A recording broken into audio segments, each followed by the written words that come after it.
Hello friends, kitchen queen रेसिपीजमध्ये स्वागत आहे. आज आपण वांग्याचं भरीत कसं बनवायचं ते पाहणार आहोत. वांग्याचं भरीत बनवण्यासाठी वांगी स्वच्छ धुवून घ्यायची आहे. त्याला थोडंसं तेलाचा हात लावून घ्यायचा आहे, म्हणजे त्याची साल पटकन अलगद साईडला होते. आणि थोडीसं चाकूच्या किंवा फोर्कच्या साहाय्याने थोडीशी अशी छिद्र पाडून घ्यायची आहेत. आणि आपल्याला ही गॅसवरती आता वांगी भाजायची आहेत. अशी मी जाळी ठेवलेली आहे आणि 2 वांगी भाजण्यासाठी ठेवलेली आहेत. सर्व बाजूने एकसारखी आपल्याला ती वांगी छान अशी भाजून घ्यायची आहेत. एका बाजूने वांगी छान अशी भाजून झाल्यानंतर त्याची बाजू पलटून सर्व बाजूने अशाच पद्धतीने भाजून घ्यायची आहेत. वांगं अशा पद्धतीने झालं की समजायचं वांगं भाजलेलं आहे. दुसरंही वांगं अशाच पद्धतीने भाजून घ्यायचं आहे. वांगी भाजून झाल्यानंतर तुम्ही टरफल अशा पद्धतीने काढून घेऊ शकता, किंवा आपण त्याच्यावरती थोडंसं पाणी जरी शिंपडलं किंवा थोडंसं थंड पाणी ओतलं तरी साल त्याची आहे ती अलगद निघते. परंतु मी पाणी काही शिंपडलेलं नाही. वरची साल पटकन काढून घ्यायची आहे. वांगं सोलून झाल्यानंतर देठाकडचा भाग काढून घ्यायचा आहे. आणि वांगी थोडीशी आपण त्याचे 2 भाग करून आपण चेक करायचं आहे. कधी कधी काय होतं, वांगी किडकी पण असतात.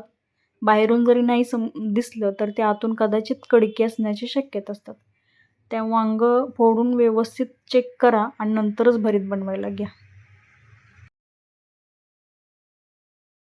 दोन्ही वांगी अशा पद्धतीने छान अशी स्मॅश करून घेतलेली आहेत. चला तर भरीत बनवून घेऊया.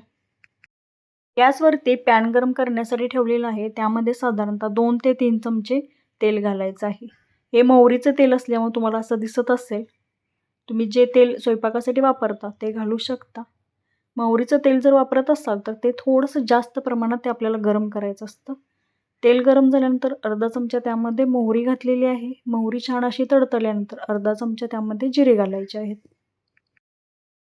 2 मोठे कांदे मी यामध्ये घातलेले आहेत. ते आपल्याला हलकेसे ब्राऊन होईपर्यंत परतून घ्यायचे आहेत.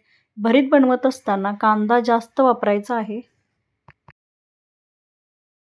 तुमच्याकडे जर कांदापात असेल तर तुम्ही तीही वापरू शकता. भरतामध्ये कांदापात जर घातली तर भरीत छान लागतं. माझ्याकडे काही नव्हती म्हणून मी कांदा जास्त प्रमाणात त्यामध्ये घातलेला आहे.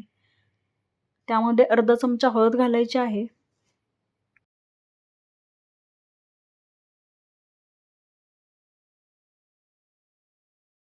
त्यामध्ये 1 चमचा कांदा लसूण मसाला घालायचा आहे. कांदा लसूण मसाला नसेल तर तुम्ही त्यामध्ये लाल तिखटही घालू शकता.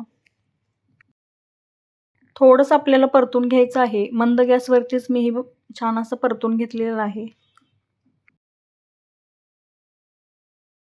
यामध्ये तुम्हाला आणखी चविष्ट बनवायचं असेल तर हिंग थोडासा घालू शकता. धनेपूड, जिरेपूड मी तसं काही घातलेलं नाही.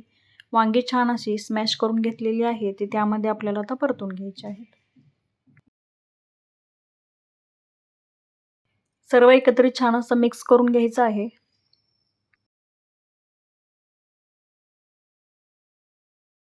वरून चवीनुसार त्यामध्ये मीठ घालायचं आहे. 2 चमचे भाजलेले शेंगदाण्याचं कूट मी त्यामध्ये घातलेलं आहे. कूट ऑप्शनल आहे, नाही घातलं तरी चालतं, किंवा भाजलेल्या शेंगदाण्याची भरड जर असेल तर तीही घातली तरी भरीत छान लागतं.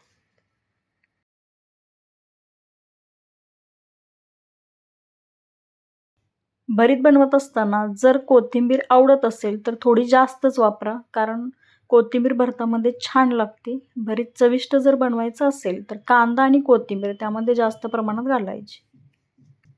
थोडा वेळ परतून घेतल्यानंतर भरीत खाण्यासाठी तयार आहे. तुम्ही भाकरीबरोबर, चपातीबरोबर हे खाऊ शकता.